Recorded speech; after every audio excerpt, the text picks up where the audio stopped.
Assalamualaikum warahmatullahi wabarakatuh. How are you, everyone? Do you still remember me? Yes, I'm your English teacher. So today I'm gonna tell you about our today's material. Today we gonna discuss about talking about self and other.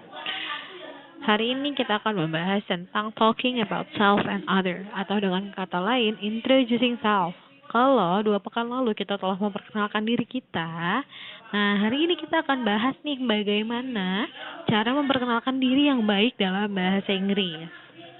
Yang pertama, we talk about expressions and response. Di sini ada ungkapan dan ada cara meresponnya. Terus di sini ada formal introduction.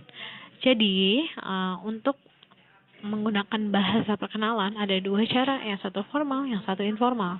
Kalau formal biasanya kita gunakan seperti saat kita di sekolah, saat kita rapat, saat di tempat kerja, atau saat kita berbicara dengan orang yang lebih tua. Tapi kalau informal introduction, biasanya kita gunakan ketika kita berbicara dengan teman sebaya. Karena di formal introduction, bahasanya lebih sopan.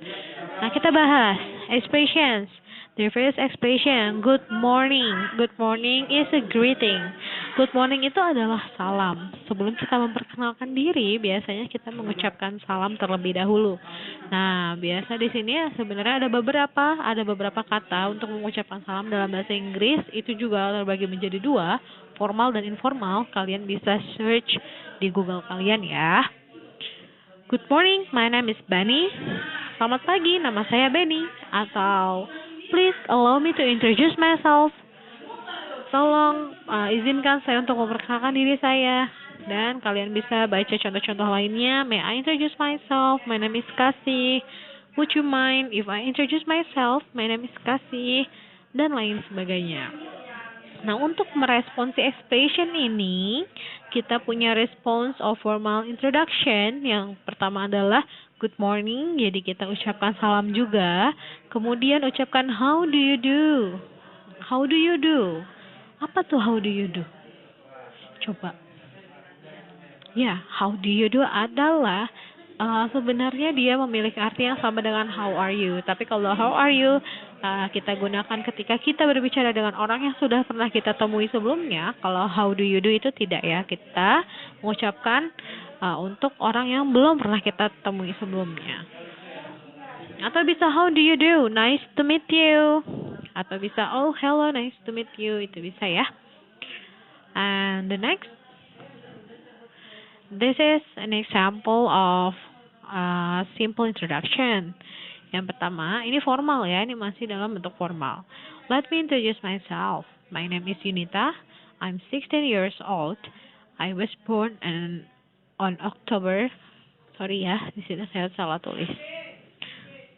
Nah, di sini ada contohnya. Contohnya ini sudah kalian buat ya di 2 pekan yang lalu ketika kalian mengumpulkan tugas ke saya. Kemudian kita bahas informal. Maaf saya salah ketik lagi di sini. Di sini informal introduction. Seperti yang sudah tadi saya jelaskan, informal introduction biasanya kita gunakan ketika kita berbicara dengan orang sebaya. Yang sebaya dengan kita atau seumuran dengan kita, atau berbicara kepada teman. Nah, expressionnya hello. Hello itu adalah greeting di informal. Hello, I am Kasih. Nice to meet you. Itu kita mengucapkan salam, kemudian kita langsung memberitahukan nama kita. Kalau di formal introduction biasanya ada allow me atau izinkan saya, let me, biarkan saya, dan lain-lain. Nah, untuk meresponnya di sini ada ya. Silakan dicek lagi. How to create a good introduction. Bagaimana cara membuat perkenalan diri yang baik? Nah, the thing you should know is about the 3 main points in conveying a material. Sesuatu yang harus kalian tahu, yaitu ada 3 pokok. 3 poin pokok dalam menyampaikan introduction itu sendiri. Yang pertama ada opening. Is the first step where you should open by saying greeting. Seperti yang sudah tadi saya bilang, di awal perkenalan biasanya ada greeting atau salam. Kemudian ada main idea atau inti dari perkenalan diri kalian. It's the essence of the material to be delivered. In this case, the introduction. Jadi di situ ada inti dari perkenalan diri kalian seperti nama, alamat, umur, dan lain sebagainya. Kemudian berikan closing. Is a cover sentence of often called leave taking. Jadi di sini kalian kasih kata-kata kalimat penutup seperti nice to meet you, senang bertemu denganmu, atau pleased to meet you, senang bertemu denganmu juga, seperti itu ya. Mungkin itu adalah penjelasan singkat saya tentang talking about self and other. Kita akan bahas materi yang lebih lanjut di video selanjutnya. So keep watching. Thank you for your attention. Wassalamualaikum warahmatullahi wabarakatuh.